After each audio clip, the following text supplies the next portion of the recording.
Bom dia, galera. Espero que esteja tudo bem por aí, né? A aula de hoje a gente vai falar na aula de processo civil 1, tá?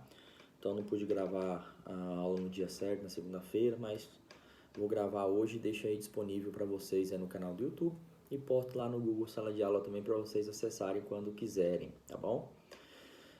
A última aula nós falamos sobre a questão do juiz, né? Suspeição, impedimento, atuação do juiz, atos que o juiz pode ter, enfim, né? Essa questão das garantias constitucionais do juiz, tudo, né? Falamos bastante coisa acerca do juiz.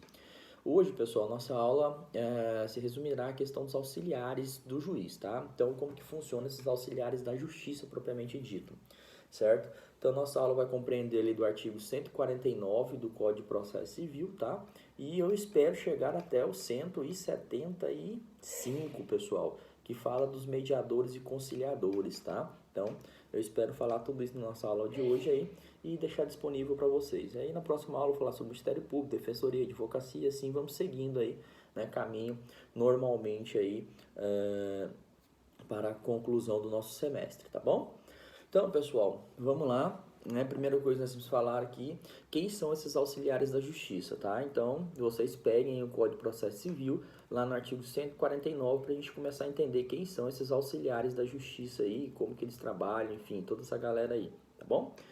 Basicamente, pessoal, nós temos aí um rol, né, de pessoas que são auxiliares descritas no artigo 149, escrivão, chefe de secretaria, depositário, perito, administrador, intérprete, tradutor, né, toda essa galera que auxilia realmente o Poder Judiciário na prestação jurisdicional, tá? Então, todos eles estão descritos aí, certo? Tem alguns que já são com nomes bem antigos, enfim, tudo isso aí, mas da mesma forma, são pessoas que auxiliam o juízo, né, na persecução dos seus serviços, tudo bem?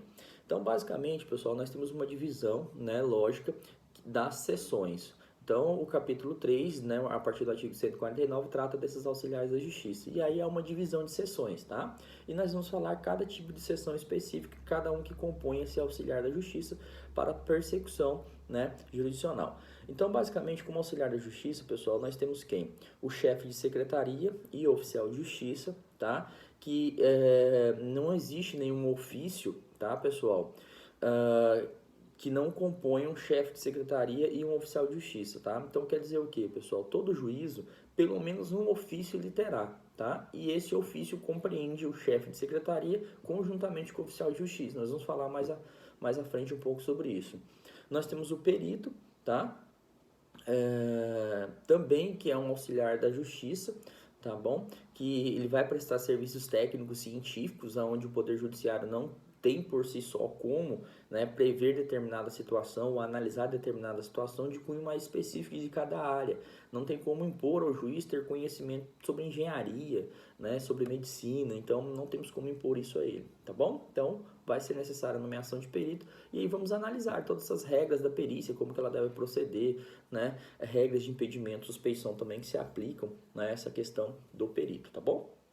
Depois nós temos o depositário e administrador, tá bom? Vamos falar a diferença de depositário e administrador, vamos falar um pouco dessa modificação, né, de acordo com o Pacto São José da Costa Rica, né, a Convenção Interamericana dos Direitos Humanos, que proibiu, né, a prisão do depositário infiel. Nós vamos falar um pouco sobre isso, a diferença de depositário para administrador, né, basicamente quais são as incumbências de cada um, as responsabilidades, né, quando for confiado a ele determinado objeto ou patrimônio decorrente de um processo litigioso, tá bom?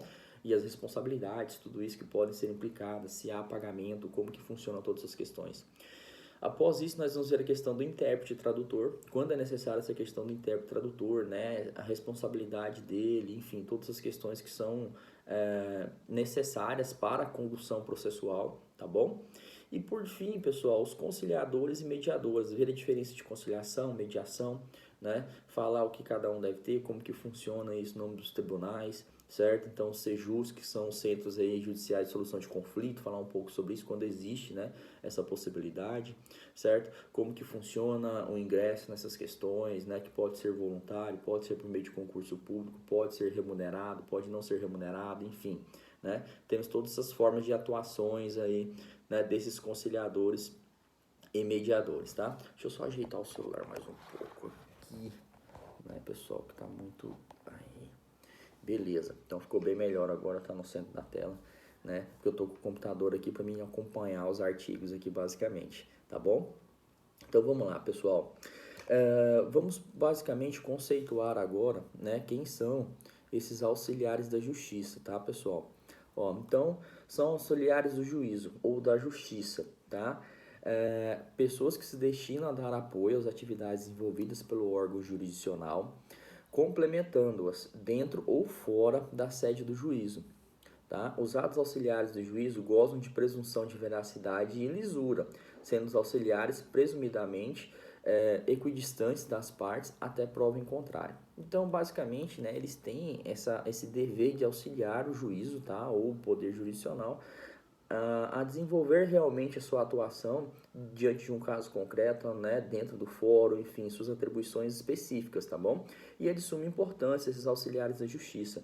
Muitos de vocês já estagiam no fórum, né, então vocês entendem um pouco quem são esses auxiliares, essa distribuição.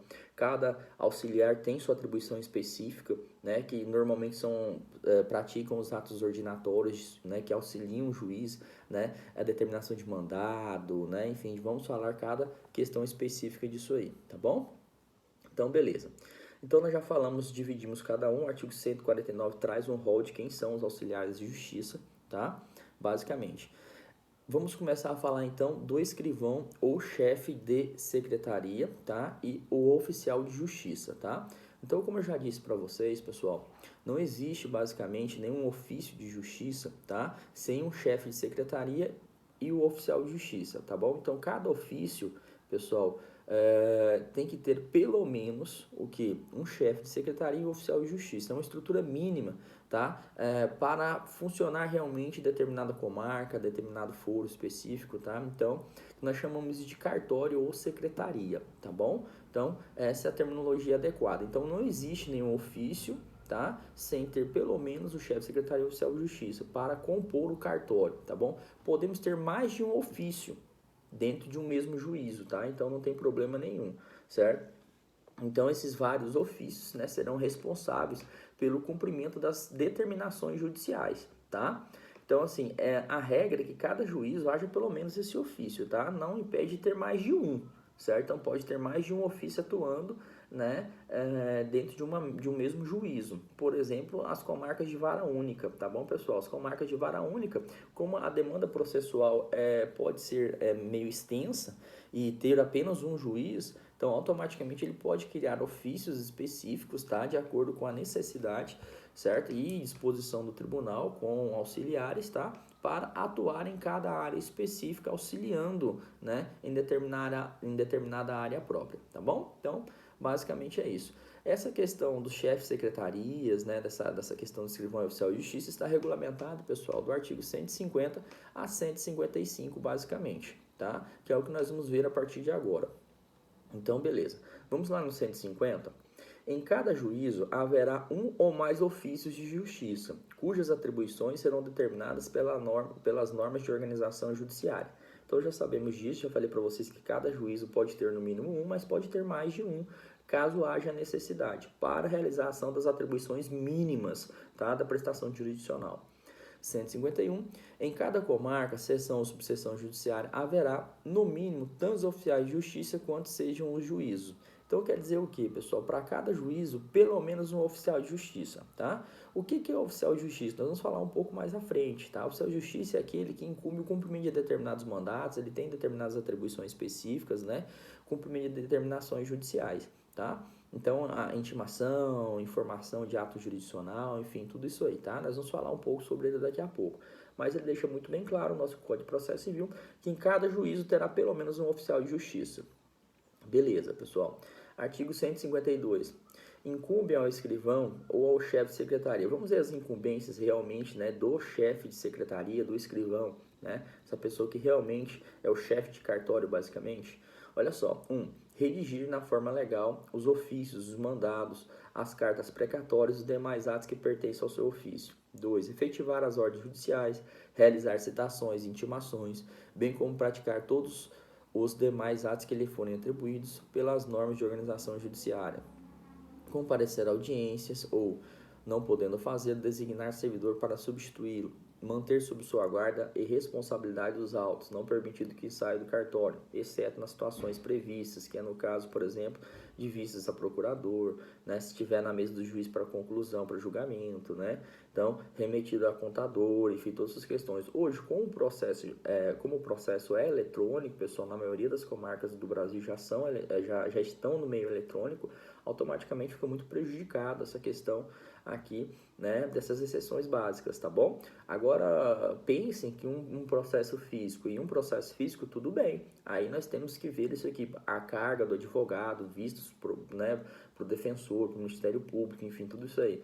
Então, ele dava a carga. Nós ainda podemos, nos processos físicos, principalmente que compõem a Justiça Federal, ainda tem muito processo físico, da carga, levar para casa, tá? Por um determinado prazo, de no máximo 5, 10 dias, certo? Para analisar, tirar cópias, né? Verificar o processo e depois devolvemos ao cartório, tá bom?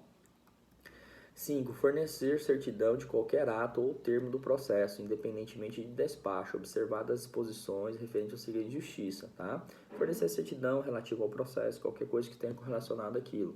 Praticar de ofício atos meramente ordinatórios, tá bom? Atos decisórios é incumbência do magistrado, do juiz, tá bom? Chefe de secretaria ou escrivão pratica apenas ato ordinatório. E aí nós vamos dar uma analisada como que funciona isso aí, tá bom? Vamos lá, primeira coisa, nós vamos falar a redação de ofícios, de mandados, cartas precatórias e demais atos.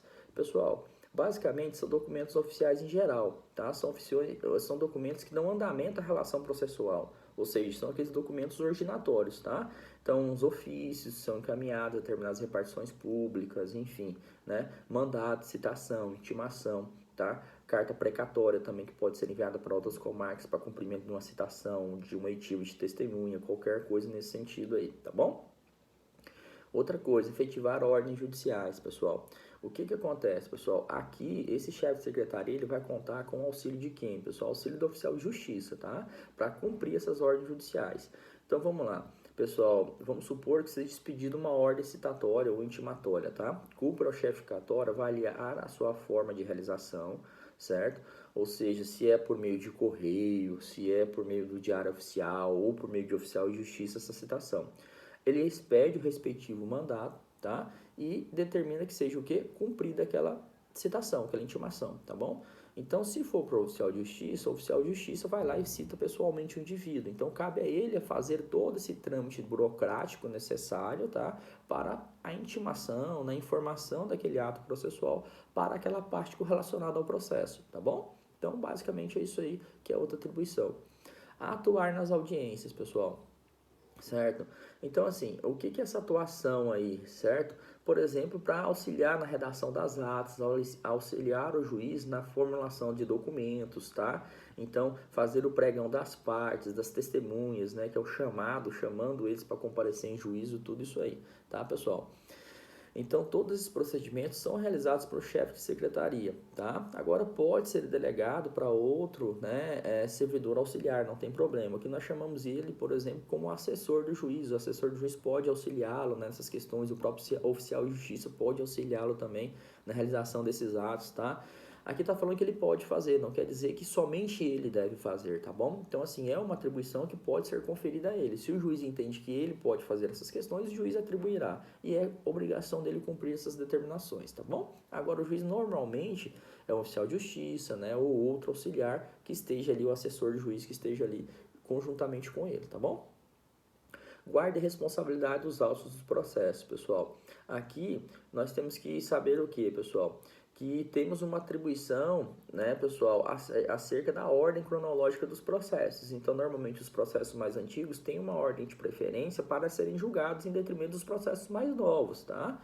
E cabe ele organizar essa ordem cronológica e, do mesmo modo, guardar os autos em cartório, tá? Sob a sua responsabilidade, né, para ter realmente essa questão de análise desses autos quando necessário, para ter o acesso, para não perder, tá? Para não ficar sumido esses autos.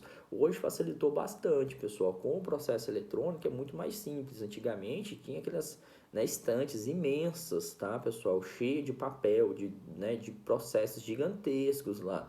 Então, assim, dava muito trabalho para o chefe de secretaria realmente organizar e traçar realmente uma ordem cronológica, né, pessoal, exata. É muito difícil, tá?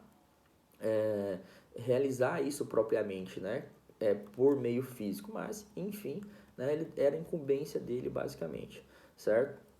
E ele fazer todos os atos necessários ali, como dar vista para as partes, né, remessa a contador, né, remessa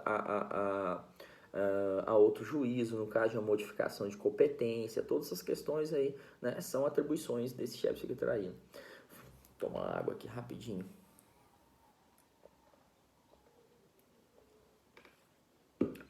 Outra coisa também que pode ser realizada, pessoal, é o fornecimento de certidões, tá? O que é esse fornecimento de certidões aí? São documentos que são confeccionados, tá, pelo esse auxiliar para determinar que existe determinada questão processual, tá? Por exemplo, impostos, né, custas, qualquer coisa nesse sentido que realmente, né, era atribuição dele. Hoje com o processo judicial fica bem mais simples isso aí, certo? Prática de atos meramente ordinatórios. São todos os atos que eu falei para vocês que dão andamento à relação processual, que dão fluidez realmente à instrução processual, né, para dar andamento. Porque se ficasse todos os atos ordinatórios, pessoal, centralizados na figura do juiz, não ia andar nunca, né? O Poder Judiciário já é complexo. Por quê? Porque nós temos uma demanda processual muito grande, tá? E automaticamente poucos juízes para julgar tudo isso. E se houvesse uma centralização de todo o ato ordinatório na figura do juiz, automaticamente o que acontece? Isso não ia caminhar nunca, tá? Então existem esses auxiliares que realmente, né, dão uma mão ao magistrado, auxiliam ele realmente, certo? Nesses atos ordinatórios. Lógico que esses auxiliares da justiça serão sempre analisados os casos de impedimento, suspeição, responsabilização por seus atos, por dolo, culpa, né? Enfim, todas essas questões eles serão responsabilizados e deverão atuar como tal, tá? Normalmente esses auxiliares, pessoal, eles, chefe de secretaria, tudo isso, são pessoas, né, concursadas, tá? Então, são ingressos por meio de concurso público, enfim, né? E cada tribunal tem o seu específico, né? Tudo certinho, bonitinho, tá? O que são essas atribuições básicas aí, né, pessoal? Vamos analisar então as atribuições básicas do chefe de secretaria: redação de ofícios, mandatos, cartas precatórias, né, e demais atos. Efetivar a ordem judicial, atuar nas audiências, guarda e responsabilidade dos processos, fornecer certidão e praticar atos meramente ordinatórios. Então, basicamente, isso aí que são as incumbências aí do chefe de secretaria. Vamos lá no 153, ó. O escrivão ou chefe de secretaria atenderá preferencialmente à ordem cronológica de recebimento para publicação e efetivação dos procedimentos judiciais. Parágrafo 1º. A lista de processos recebidos deverá ser disponibilizada de forma permanente para consulta pública. Segundo, estão excluídos da regra do caput os atos urgentes, assim reconhecidos pelo juiz no pronunciamento judicial a ser efetivado, e as preferências legais. Parágrafo 3º. Após a elaboração da lista própria, respeitar-se-ão a ordem cronológica de recebimento entre os atos urgentes e as preferências legais. Parágrafo 4º. A parte que se considerar preterida na ordem cronológica poderá reclamar nos próprios autos ao juiz do processo, que requisitará informações ao servidor a serem prestadas no prazo de 2 dias. Quinto, constatada a preterição, o juiz determinará o imediato cumprimento do ato e a instauração de processo administrativo disciplinar contra o servidor. Gente, aqui é a ordem cronológica que eu falei para vocês, tá? Então, ele deve disponibilizar uma lista, né, da ordem desses processos que serão analisados, que serão apreciados e serão, né, realizados todos os atos ordinatórios, tá bom? Interessante aqui que fica excluído dessa ordem cronológica aí, 2 tipos de atos, tá, pessoal? Os atos urgentes, como por exemplo, aqueles atos de determinação urgente, de busca e apreensão, de arresto, né? As medidas de tutela, de urgência, tá, pessoal? Seja de natureza cautelar, seja de natureza antecipada, certo? Então, esses atos determinados como urgentes, tá? Automaticamente eles têm uma ordem de preferência e não segue essa questão cronológica. Outra coisa são as preferências legais, tá, pessoal? Preferência legal, por exemplo, a questão de alimentos, tá? A questão relativa a idoso, certo? Então, essas pessoas têm uma preferência que é determinada por lei. Se há essa preferência, ela deve dar o que? Realmente não seguir aquela ordem específica e dar uma atribuição melhor a esses tipos de processo. Caso ele tente inverter ou realize qualquer ato, tá, pessoal, que vá contra essa ordem para tentar beneficiar alguma das partes ou um procurador, qualquer coisa nesse sentido, certo? A própria parte pode nos autos fazer o quê? Reclamar acerca da situação, certo? E o juiz vai verificar se realmente certo? Ocorreu essa questão, né, de distorção da ordem cronológica, certo? E automaticamente pode fazer o quê? Requerer a instauração de processo administrativo contra o servidor, tá bom? Lógico que isso, o servidor ele vai ter que atuar por dolo, tá, pessoal? Com essa intenção realmente de, né, burlar, colocar à frente determinada relação processual, tá? Então, basicamente isso aí. Se não houver prova nenhuma, aconteceu uma desatenção, ele pode, né, sofrer uma sanção muito mais simples, tá bom? Certo? Até por fim, uma exoneração do cargo, se ficar comprovado qualquer situação aí, tudo bem? Beleza, pessoal. Então, ok, tá? Vamos lá no 154. Incumbe ao oficial de justiça, tá? Então, quais são as incumbências agora do oficial de justiça? Nós passamos do chefe de secretaria e adentramos agora no oficial de justiça. Ó, incumbe ao oficial de justiça: 1. Fazer pessoalmente citações, prisões, penhoras, arrestos e demais diligências próprias do seu ofício, sempre que possível na presença de duas testemunhas, certificando no mandato o ocorrido, com menção ao lugar, ao dia e à hora. 2. Executar as ordens do juiz a que estiver subordinado. 3. Entregar o mandado em cartório após o seu cumprimento. 4. Auxiliar o juiz na manutenção da ordem. 5. Efetuar avaliações. 6. Certificar em mandado proposta de autocomposição apresentada. Tá? Então, beleza. Bom, então vamos analisar cada atribuição dessa. Executar as ordens, né, determinadas pelo magistrado com devolução posterior do mandado. Ou seja, pessoal, uma vez que há uma ordem, né, expedida determinada pelo juiz e expedida pelo escrivão, cabe ao oficial de justiça cumprir essa determinação, tá, pessoal? Que é uma avaliação, uma citação, uma intimação, certo? Uma penhora, um arresto, né, que são as medidas de urgência, todas essas questões aí cabe a ele realizar, tudo bem? Ele pode também auxiliar no exercício do poder de polícia do magistrado, certo? O que é isso aí? Ele pode auxiliar na manutenção da ordem na comarca, dentro do fórum, requisitar, né, o auxílio de força policial, auxiliar o juiz realmente nessa questão do poder de polícia, tá bom? E, por fim, pessoal, certificar proposta de conciliação, certo? O que é essa certificar proposta de conciliação, certo? É muito difícil isso acontecer, mas pode, é uma atribuição que o oficial pode fazer. Por exemplo, o oficial vai lá entregar uma intimação para determinada pessoa. A pessoa, olha, eu queria fazer uma proposta, eu queria entrar em conciliação, fazer uma proposta de acordo. Ah, você quer fazer? Então tá, qual que é a sua proposta? Que aí eu vou colocar e vou informar o juiz vai intimar a outra parte para se manifestar, para já dar andamento. Isso é muito interessante, tá? Então, o oficial pode fazer isso? Pode, ele certifica nos autos que existe uma proposta de acordo, coloca a proposta e o juiz intima a outra parte para se manifestar acerca disso. Já vai auxiliando o que, pessoal? O juízo nessa questão da mediação, da conciliação realmente, né, para extinguir o processo, né, mediante essas questões. Não é muito comum de acontecer, mas pode acontecer, tá? E é uma atribuição que pode ser feita a ele. Ah, professor, mas aí não traz uma certa divergência sobre imparcialidade, atuação do oficial de justiça? Negativo, ele só está certificando que há uma proposta de acordo. Agora, se vai ter acordo ou não é problema das partes, né, e do processo em si, tá bom? Então, quais são as atribuições do oficial de justiça? Vamos resumir. Primeiro, executar as ordens determinadas pelo magistrado com a devolução posterior do mandado. 2. Auxiliar no exercício do poder de polícia pelo magistrado. E 3. Certificar propostas de conciliação. São as 3 atribuições, né, do oficial de justiça, basicamente. Também ao servidor, tá? Antigamente nós tínhamos muito contrato, pessoal. Hoje não, tá? Oficial de justiça, todos basicamente são por meio de concurso público, tá bom? É um cargo que antigamente pagava muito mal, mas no estado de Tocantins foi feito o que, pessoal? No estado de Tocantins foi equiparado o salário dele, tá?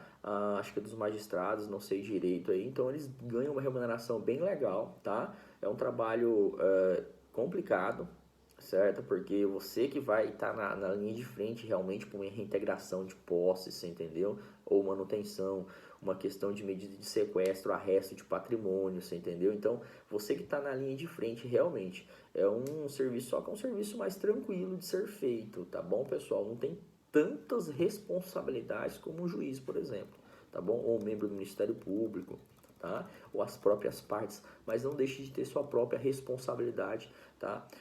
Dentro da relação processual e, logicamente, todos os atos de responsabilidade, né, são atribuídos a ele por sua culpa, tá? Que nós vamos falar daqui a pouco sobre isso, agora, melhor dizendo. Então, artigo 155. Deixa eu tomar outra água aqui. Não é ressaca não, viu, pessoal? Não tô bebendo esses dias, né? Então, é terça-feira, não tô bebendo. Mas, vamos lá. O escrivão, o chefe de secretaria oficial de justiça, são responsáveis civil e regressivamente quando 1. Sem justo motivo se recusarem a cumprir no prazo os atos impostos pela lei ou pelo juiz a que estão subordinados. 2. Se praticar ato nulo com dolo ou culpa, tá bom, pessoal? Então, o que acontece? Esses servidores aí, pessoal, que fizerem, descumprirem, né, sem algum motivo justo, qualquer determinação, né, imposta por lei a ele ou pelo próprio juiz, certo? Ou praticar ato nulo, por dolo ou culpa. Professor, me dá um exemplo disso. Imagine que um determinado oficial de justiça se dirige a uma empresa, chega lá, certo? Ele não vê ninguém na empresa e fala que se recusaram a assinar o mandado e certifica a intimação, certo? Mesmo sem ter ninguém. Aí nos autos do processo, a empresa comprova que lá já está fechada há muito tempo, que ela nem lá não estava na época aberta mais essa empresa. Então verifica-se que o oficial de justiça atuou realmente por quê? Por dolo, né? Realmente de não ter a intenção de realizar aquele ato. Então, ato totalmente nulo. E pode gerar um prejuízo para a parte. Se gerar um prejuízo, ele será totalmente responsabilizado por isso, certo, pessoal? Outro ponto, essa questão de cumprimento de prazos. Aqui nós estamos falando de desídia, tá? O que é a desídia, pessoal? A desídia é o quê? Aquela questão de negligência, aquela questão realmente da pessoa não cumprir as determinações dentro de um prazo razoável ou o prazo que é estabelecido pelo próprio juiz ou pela lei, tá bom? Então, essa desídia dele aí, se gerar prejuízo para alguma das partes, pode ser totalmente responsabilizado o oficial de justiça, tudo bem? É diferente a desídia, pessoa, de você reiterar as condutas e tentar por diversas vezes encontrar, tá? Então, se ele vai lá uma vez, duas, continua tentando, não é desídia. Desídia é ele não querer fazer ou ele se abster de fazer qualquer situação nesse sentido, tá bom? Então, o que acontece? Via de regra aqui, pessoal, quem será responsabilizado é o próprio Poder Judiciário, tá? Mas aí tem a via regressiva. Então, normalmente, a ação de responsabilização será protocolada em face do Poder Judiciário, certo? Do próprio Estado em si. E aí, caso condenado e ter que pagar essa indenização, há o direito de regresso, tá? De propor regresso e ficar comprovado realmente o dolo ou a culpa, né, do servidor, tá bom? Que é aqueles casos da responsabilização, né, basicamente do Estado pelos atos de seus servidores, tá bom? A mesma coisa, certo? Então, beleza, pessoal.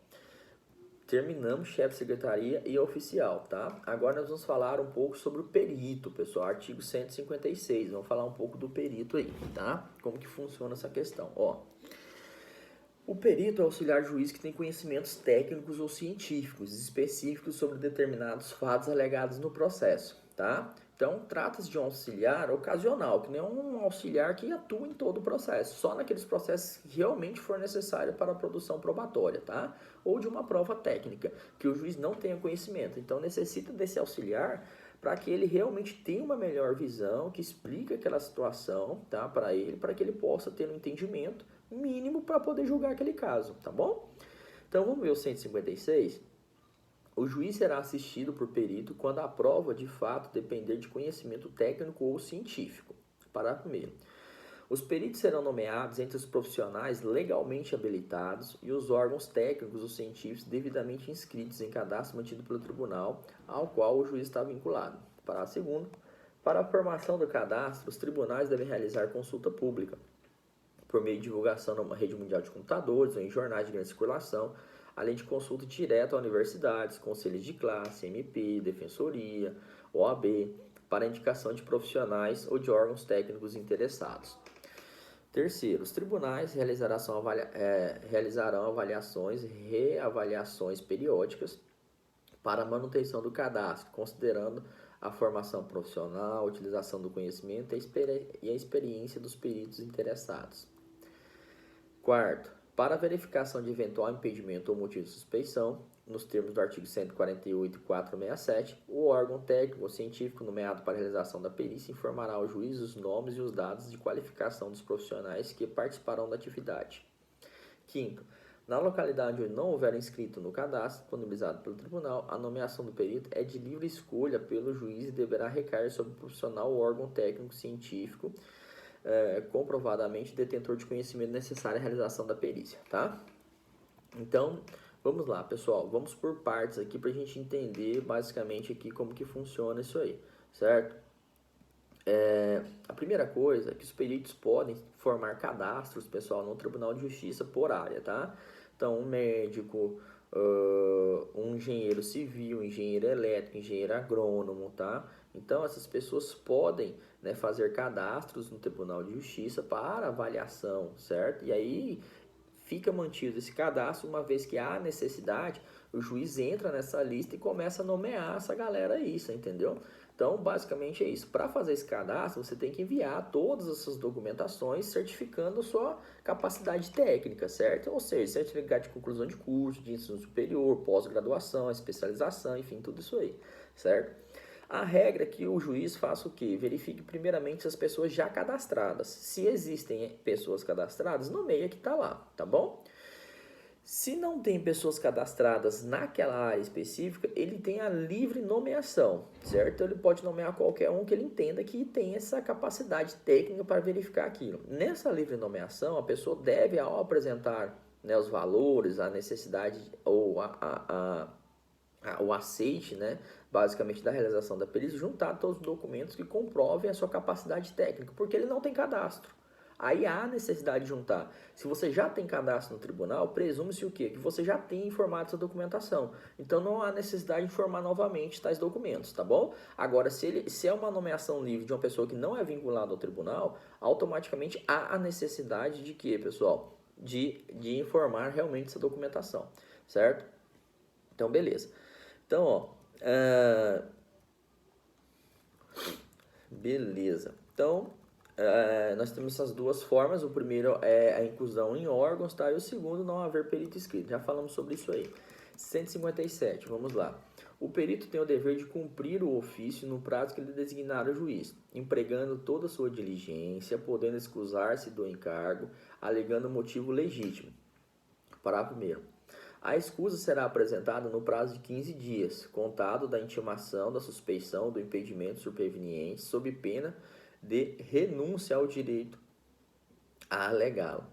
Segundo, será organizada a lista de peritos na vara ou na secretaria com disponibilização dos documentos exigidos para habilitação à consulta de interessados, para que a nomeação seja distribuída de modo equitativo, observadas a capacidade técnica e a área de conhecimento, certo? Então, o que acontece? O perito pode se excusar de realizar o que, pessoal? A perícia, tá? Só que ele tem que se manifestar no prazo de 15 dias, alegando algum impedimento ou suspeição na realização do ato, tá bom? Então, quer dizer o que, pessoal? Os impedimentos podem e a suspeição pode ser as regras já estabelecidas para os auxiliares de justiça, porque como o perito é um auxiliar de justiça, ele tem que alegar isso aí, certo? Ou, pessoal, a questão de algum impedimento de fato, você entendeu? Não um impedimento realmente estabelecido lá nessas regras, né, estabelecidas para o judiciário e seus auxiliares, tá bom? Mas, por exemplo, vamos lá, uma questão de doença, você entendeu? A pessoa se encontra enferma e não tem como realizar, então ele vai ter que pedir, juntar o atestado, certo? Que é muito longe, por exemplo, tem vezes, pessoal, que lá em Gurupi, por exemplo, é nomeado um perito daqui de Colinas para trabalhar lá, ou vice-versa.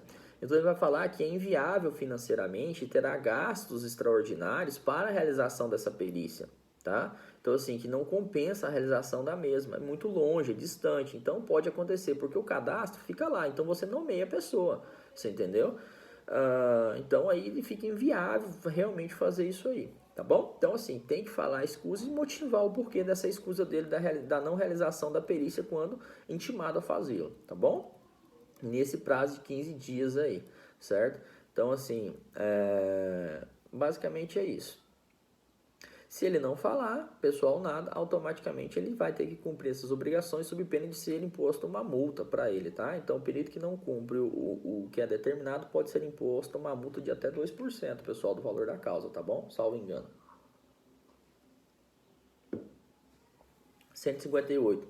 O perito que por dolo ou culpa prestar informações inverídicas responderá pelos prejuízos que causar à parte e ficará inabilitado para atuar em outras perícias no prazo de 2 a 5 anos, independentemente das demais sanções previstas em lei, devendo o juiz comunicar o fato ao respectivo órgão de classe para adoção de medidas que entender cabível. Gente, isso é óbvio, tá? Então, o perito ele tem que prestar as suas informações adequadas, informações verídicas. Ele não tem que maquiar a verdade, inventar, fazer conluio com alguma das partes, tendo em vista ganhar alguma coisa por fora, tá? De maneira nenhuma. O perito é um profissional que geralmente é remunerado para a realização da perícia, a não ser que seja perícia decorrente de justiça gratuita, tá? Perícia gratuita.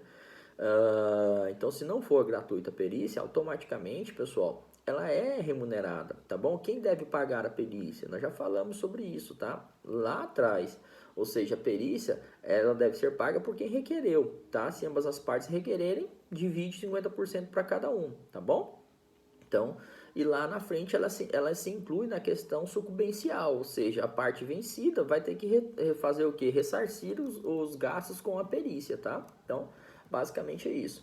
Então, o perito ele pode ser responsabilizado. Nessa responsabilização do perito, vocês terão que prestar atenção em três questões básicas aqui, tá, pessoal? 3 questões básicas que podem cair em concurso para vocês, certo?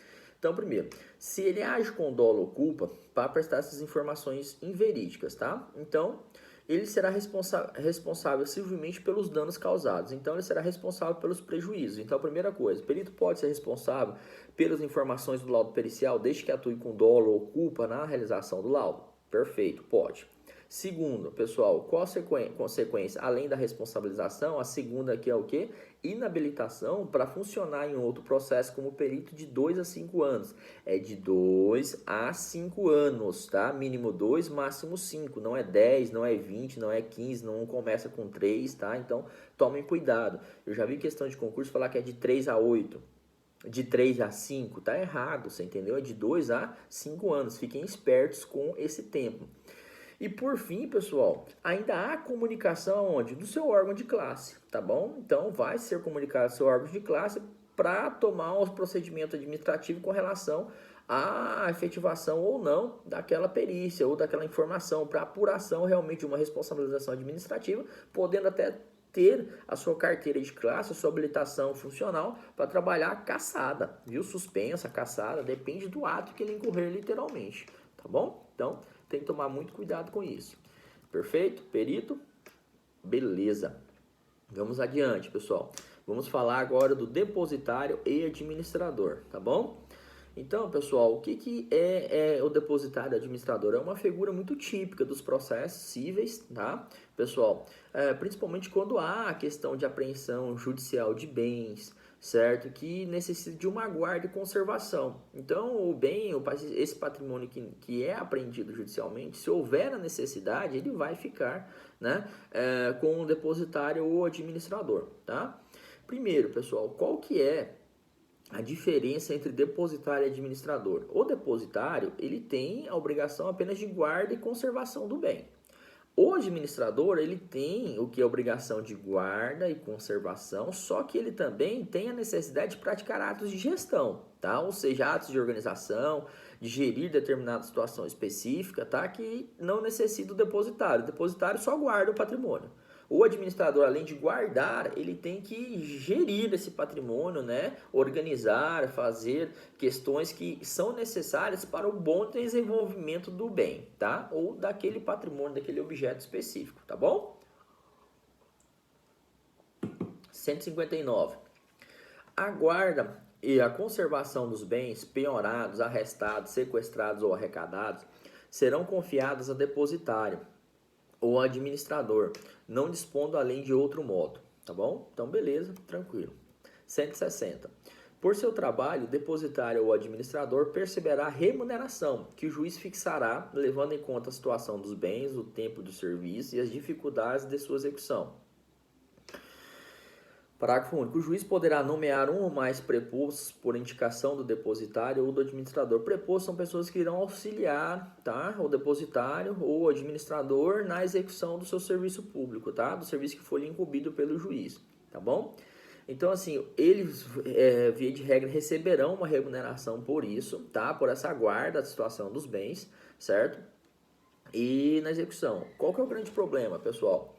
Esse depositário administrador, ele vai ter que conservar esses bens de acordo com o que é normal, que se exige normalmente, tá? Então, se ele causou algum prejuízo, algum dano àquele patrimônio, ele será responsabilizado por isso, tá bom? Basicamente. Então, ó, 161. O depositário ou administrador responde pelos prejuízos que, por dolo ou culpa, causar a parte, perdendo a remuneração que lhe foi arbitrada, mas tem o direito de haver o que legitimamente despendeu no exercício do encargo. Cara, olha só. Então ele tem que guardar corretamente, fazer tudo isso. Se ele agir com dolo ou culpa, e isso danificar, né, depreciar esse objeto que está sob sua guarda, o juiz pode fazer duas coisas. Primeiro, pessoal, determinar que não seja pago, certo? O serviço, tudo que ele fez, certo? E segundo, pessoal, além de não ser pago, ele ser responsabilizado pelo quê? Pelo ressarcimento dos prejuízos causados, tá?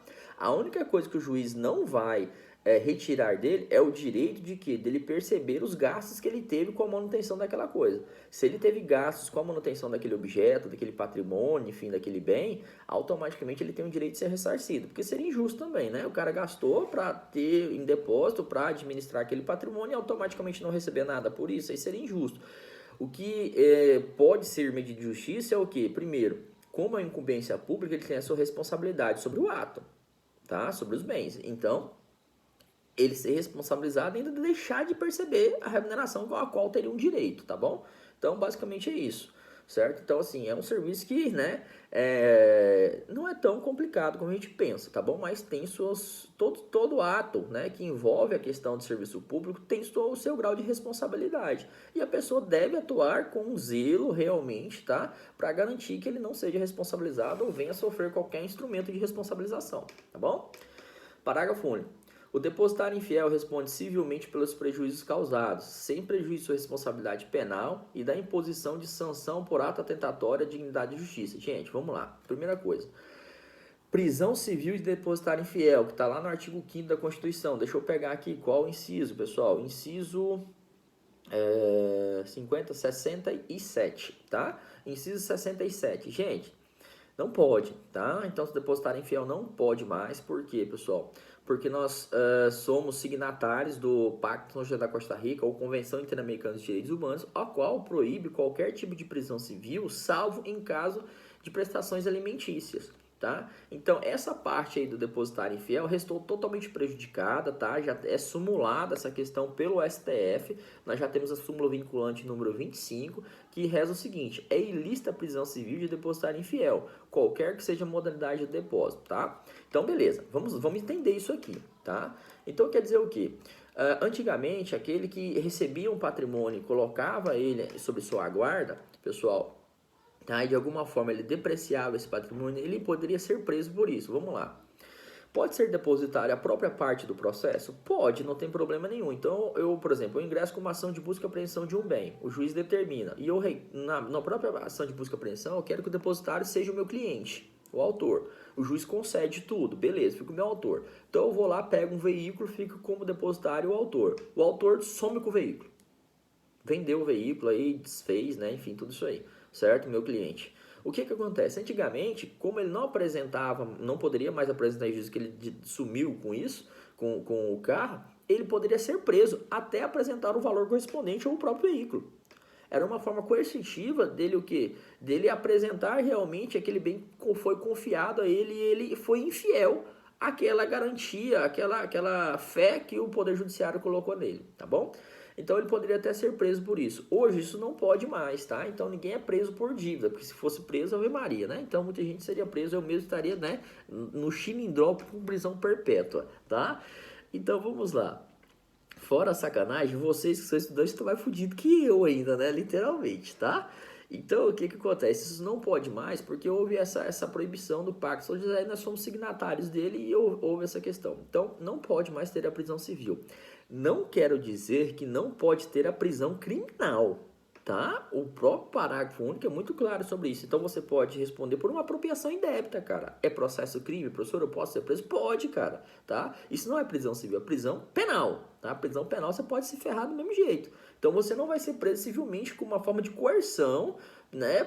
Para você comparecer com o patrimônio, mas você pode responder o processo crime ficando comprovado sua apropriação, e, gente, autoria e materialidade, pau, acabou, você entendeu? Você vai responder criminalmente.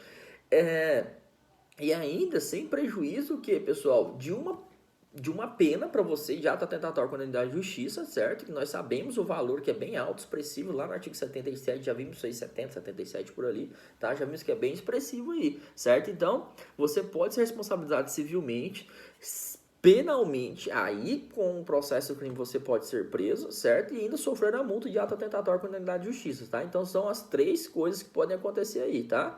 Ó, você ser responsabilizado civilmente, penalmente e sofrer multa, tá? Do artigo 77 aí, que nós já sabemos que ela é bem pesada, tá bom? Então, lembramos disso, não confundam, pessoal, prisão civil do depositário infiel, não pode, com a prisão crime, prisão penal, pode, tranquilo, tá? Decorrente de processo crime, ó, dançou, tá? Vai responder pelo crime que ele praticou, tranquilo, ok? Beleza? Fechamos aí depositário e administrador, bem tranquilo isso aí. Tá? Só ficar ligado a essas questões, que a grande pegadinha aí sobre o depositário e administrador é essa questão realmente da sua responsabilidade, tá? Então, basicamente é isso aí. Intérprete e tradutor, pessoal. Vamos lá. O intérprete ou tradutor é quem se atribuiu o encargo de traduzir para o português os atos e os documentos em língua estrangeira ou em linguagem dos surdo-mudos. É, portanto, como perito, um auxiliar da justiça por necessidade técnica, tá bom? Olha aqui, gente, ó. Vem aqui, amor, rapidinho. Olha lá. Vai lá, deita lá pra você assistir. Vai lá pra você ficar aqui com o pai. Home office, né, gente? Home office tá assim mesmo, tá? Vamos lá. Beleza, então esse intérprete, pessoal, ou tradutor, é uma pessoa que é nomeada para auxiliar o juiz nas suas questões, tá? Por necessidade técnica, tá? Então, por exemplo, se o juiz não souber falar mandarim, ele vai ter que chamar alguém que fale mandarim para poder traduzir, você entendeu o que o cara fala, certo? Então, beleza. Quanto que será nomeado aqui, basicamente? São três hipóteses, né? Que podem ser nomeados aí um intérprete ou tradutor.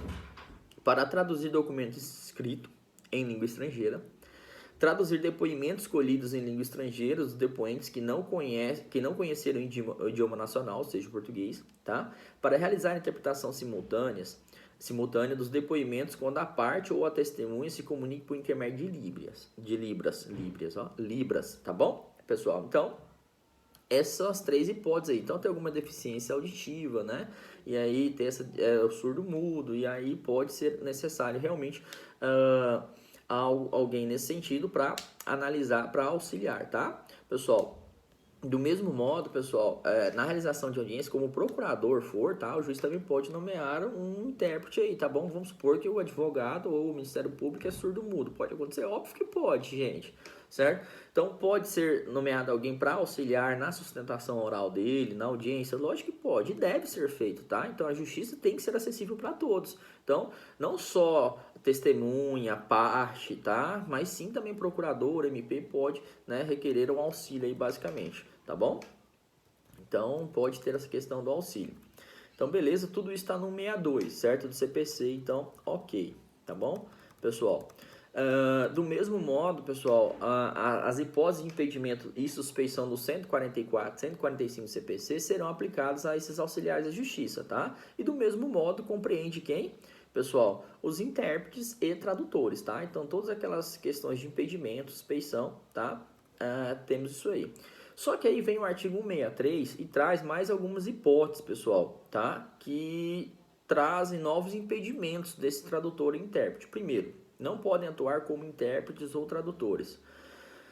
Se estiver no 144 ou no 145, né, incumbindo lá, tá? Se não tiver livre administração dos seus bens, se for arrolado como testemunha, se atuar no processo como perito, se estiver inabilitado para o exercício da profissão, em face de sentença penal condenatória, pelo período que durar os efeitos da pena, tá? Então, traz mais três hipóteses aí em que o intérprete, né, não poderá atuar. Gente, vocês têm que tomar muito cuidado, principalmente com essa parte aqui. Porque quando você tem uma questão de concurso, ele vai tentar de toda forma te induzir a determinada situação errônea, concorda? Então o que acontece? Você sabe que os auxiliares se aplica a mesma coisa de suspeição e impedimento. Professor, beleza, já estou sabendo disso, certo? Agora, não ter a livre administração dos seus bens, se ele não tem a livre administração dos seus bens, é porque exige alguma medida judicial, né, uma interdição, qualquer coisa nesse sentido, pessoal, contra o seu patrimônio ou contra a própria pessoa. Então, automaticamente, ele não tem a liberalidade de atuar também em um processo, tá bom? Então, seria basicamente isso. Então, vocês têm que ficar muito ligados apenas nessa hipótese aqui, porque ela destoa um pouco das demais. Ah, ele foi arrolado como testemunha ou atuou no processo como perito? Porra, lógico, se ele atuou no processo como testemunha ou perito, óbvio que ele não vai poder ser intérprete do próprio processo, cara. Lógico que não, né?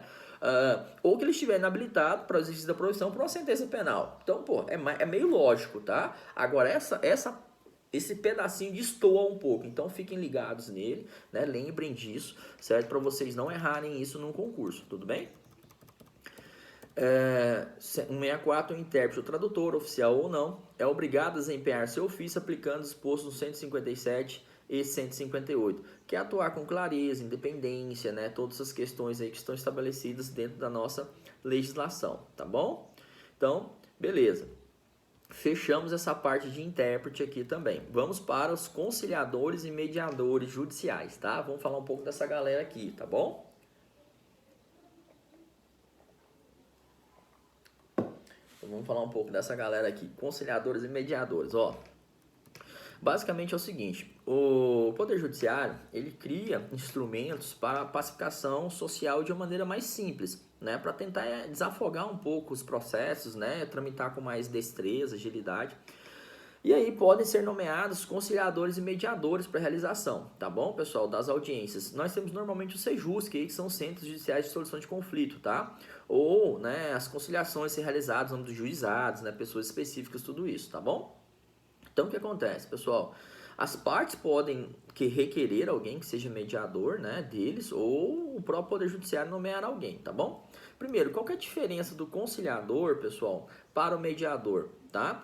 O próprio artigo, acho que 165, deixa eu confirmar ele aqui rapidinho. O próprio artigo 165 traz uma diferença básica de um e outro aqui, ó. Os tribunais criarão centros judiciais de solução consensual de conflitos, responsáveis pela realização de sessões de audiência de conciliação e mediação e pelo desenvolvimento de programas destinados a auxiliar, orientar e estimular a autocomposição. Primeiro, a composição e organização dos centros serão definidos pelo respectivo tribunal, observadas as normas do CNJ. Segundo, o conciliador que atuará preferencialmente nos casos em que não houver vínculo anterior entre as partes. Opa, peraí. Então já começamos. O conciliador ele vai atuar em um processo que não há um vínculo, certo? Ele poderá ainda propor solução para o litígio, tá? Então, assim, não pode utilizar, logicamente, constrangimento, intimidação, qualquer coisa para obrigar as partes a se conciliarem. Mas ele pode propor sugestão, tem proposta de acordo?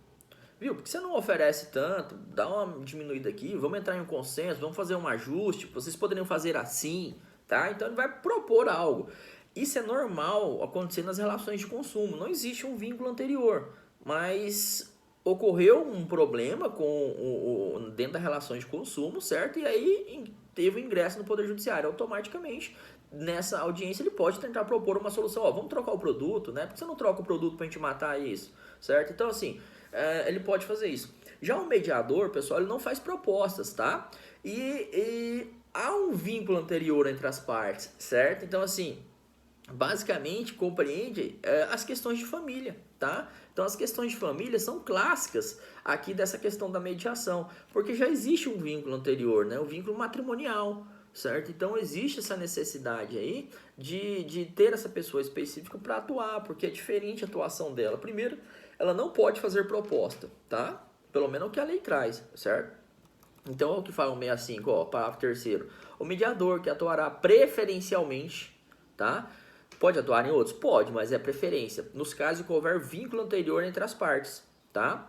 Então, assim, para solucionar essas questões, né, que gerem benefícios mútuos para ambas as partes, tá? Então, normalmente são essas questões familiares. Então, beleza, já vimos a diferença de um e outro. Quais são os princípios, pessoal, que são estabelecidos nessa questão da conciliação, certo? E da mediação. Isso está lá no 66, certo? A conciliação e a mediação são informadas pelos princípios da independência, imparcialidade, autonomia de vontade, confidencialidade, oralidade, formalidade e da decisão informada, tá? Então, tem tudo isso aí, tudo bacaninha, todos os princípios e traz alguma explicação básica. O que são esses princípios aqui? Eu vou falar basicamente porque são princípios que você já tem noção disso. Então, assim, bem tranquilo. O que é independência, pessoal? Eles não podem sofrer pressões externas, certo? Ou seja, eles têm que atuar realmente, né, no exercício de sua função, sem sofrer nenhum tipo de ingerência, interferência. Questão de imparcialidade, ele não pode ser tendencioso para nenhuma das partes. O que é autonomia de vontade, pessoal? A liberdade entre as partes realizarem a autocomposição. Ele não pode obrigar ninguém a fazer acordo, você entendeu? A entrar em consenso com o outro. Então ele tem que apenas ser uma pessoa que vai tentar transmitir as informações para conciliar as partes. Ele não pode obrigar ninguém. Confidencialidade, é o sigilo, pessoal. Então ele não pode colocar aqueles fatos, entendeu? Públicos, falar para todo mundo, certo? Que não sejam necessários para a autocomposição ali. Oralidade, então será via verbal, tá? Informalidade, quer dizer o que, pessoal? Que não existe regras específicas, formais, tá? Estabelecidas para uma conciliação e mediação, tá?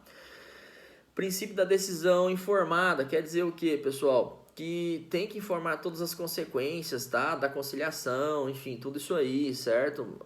Decorrente do acordo, informar, colocar isso tudo a termo, reduzir tudo isso a termo, certo? Se ocorreu o acordo, qual a forma do acordo, se não ocorreu, enfim, todas as situações ele deve colocar. Então, basicamente é isso aí, que são os princípios que, né, informam essa questão, né, relativa à conciliação e mediação, tudo bem?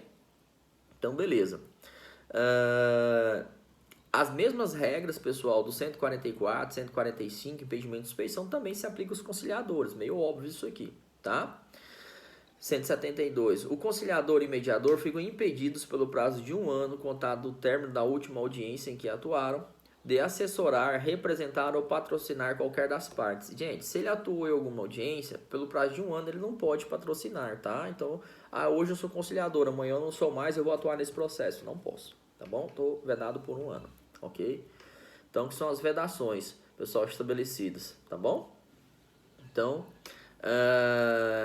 beleza. Vamos lá no 173, para a gente analisar algumas coisas. Olha o 173.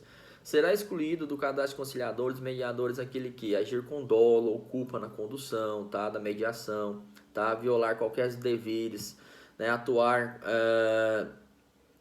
no procedimento mesmo impedido ou suspeito, qualquer coisa nesse sentido, tá?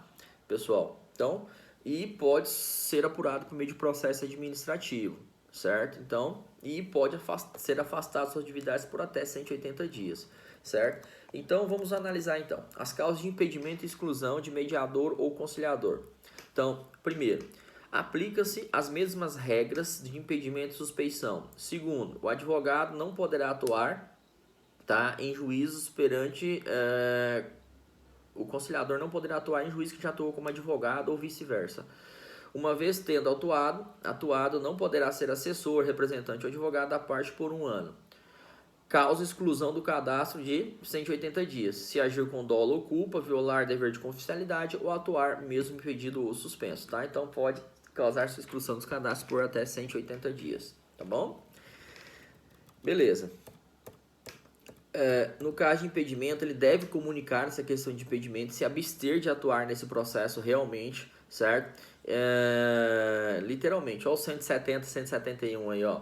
No caso de impedimento, o conciliador ou mediador o comunicará imediatamente, de preferência por meio eletrônico, devolverá aos atos do juiz do processo, tá? Ou o chefe do Sejusc. Então, ó, se a causa de impedimento for apurada quando já iniciado o procedimento, a atividade será interrompida, lavrando-se o relatório e redistribuído para outro conciliador, tá bom? 171. No caso de impossibilidade temporária do exercício da função, o conciliador mediador informará o fato ao centro, preferencialmente por meio eletrônico. Então, vai informar todas as questões. 169. Ressalvados e pós do 67, conciliador ou mediador receberão pelo trabalho remuneração prevista pelo tribunal. Então, normalmente eles podem receber, tá? Também pode ser o quê? De caráter voluntário essa mediação, tá? Acontece muito, sabe o quê? Por exemplo, nos núcleos de prática jurídica. Lá em Sinop, quando eu trabalhava, pessoal, tinha um núcleo de prática jurídica, certo? E lá eles montaram um centro de solução de conflitos, onde vários estudantes, né, a partir do sexto semestre, se não me engano, faziam um curso junto ao tribunal de mediação e conciliação. O tribunal nomeava uma pessoa específica para estar auxiliando, verificando os trabalhos. E lá eles levavam várias pessoas, né, tipo um centro de soluções de conflito, e eles trabalhavam voluntários, esses acadêmicos, realizando essa questão do estágio, sem remuneração nenhuma, tá, pessoal? Do mesmo modo, tem outras pessoas que recebem por isso. Isso pode ser por nomeação ou concurso público, tá? Depende de como é feito isso perante o tribunal, tá joia? E aí eles terão que atuar nesses processos básicos aí, tá? Que forem colocados à sua disposição para atuar, certo? Beleza? Então, fechou. Vamos ver o que mais aqui, ó. Então, eles serão feitos mediante cadastro no tribunal, tudo isso nós já falamos no caso, né, de ser uma questão voluntária, tem esse cadastro aí, pode ser por concurso público, né, enfim, todas essas questões aí, tá? As partes também, no 68 fala que as partes podem escolher de comum acordo o conciliador, o mediador ou a Câmara Privada de Conciliação e Mediação, tá? Então, pode escolher tudo isso aí de acordo com que estão no tribunal, SAS, que estão vinculados ao tribunal, tudo isso aí, certo? Esse cara pode estar ou não cadastrado no tribunal, não tem problema, certo? Ainda existindo acordo quanto à escolha do mediador, haverá distribuição entre aqueles cadastrados. Então, se ninguém quiser escolher, o que normalmente acontece, tá, pessoal? Ninguém fica escolhendo quem será o mediador. Então, automaticamente é nomeado qualquer um tribunal lá, certo? Beleza? Fechou? Então, vamos lá, só para a gente recapitular. Os conciliadores e mediadores têm diferença de um e outro, tá bom? Nós já falamos isso. O conciliador atua com um processo que não tem vínculo, propondo soluções, tá? O mediador vai atuar geralmente naqueles processos que não existe um vínculo, que existe um vínculo anterior, tá? E não pode propor solução, apenas enquadrar as partes, podem escolher um conciliador ou mediador, tá? Caso não faça isso, será distribuído. Ele pode ser voluntário e remunerado, tá? Então, voluntário, eles serão treinados, essas pessoas terão cadastro, né, dessa questão, pode ser mediante concurso público, tá? Ou mediante ingresso mesmo, por meio de contrato, então isso aí será remunerado, tá bom? As mesmas regras de suspeição e impedimento se aplicam, então ele tem que colocar isso nos autos do processo, tá? Se for antes, se ele verificar o impedimento de suspeição no decorrer da audiência, deve fazer o relatório e informar para nova redistribuição, tá? Normalmente serão feitos, né, pessoal, cada fórum terá esse membro específico, seja o Sejus, que é um membro especial, né, que é o Centro Judicial de Solução de Conflitos, certo? Ou seja, no nome do próprio fórum ter essa pessoa designada para realizar essas audiências, certo? Que mais, pessoal? As partes podem escolher, caso não escolham, tá? Será distribuído normalmente entre as pessoas, certo? Eles serão treinados, né, realmente por uma capacitação mínima para poder atuar nessas questões, certo? Que mais, pessoal? Nós já vimos que pode ser por concurso público, voluntário ou contrato, tá? Se for concurso público ou contrato, receberão remuneração extra atribuída pelo próprio Tribunal de Justiça, tá bom? Então, que mais, pessoal? Aplica as mesmas regras de suspeição, né? Uma vez que ele tenha atuado no processo, certo? Não poderá atuar por um ano, certo? Como representante advogado da parte. Se ele fizer qualquer ato, agir com dolo ou culpa, infringir o dever de confidencialidade, né? Ou mesmo impedido ou suspenso, automaticamente poderá causar sua exclusão por 180 dias. Fechou? Fizemos um resumão geral aí do que nós falamos aqui em relação a essa questão dos auxiliares da justiça. Tudo bem, pessoal? Tranquilo? Fechou? Então vamos finalizar a aula de hoje, certo? Então depois eu volto para a gente falar de Ministério Público, Defensoria, vamos falar mais disso aí e continuar a questão do nosso trabalho, tá bom? Então, beleza. Tchau, tudo de bom. Dá tchau, papai. Tchau.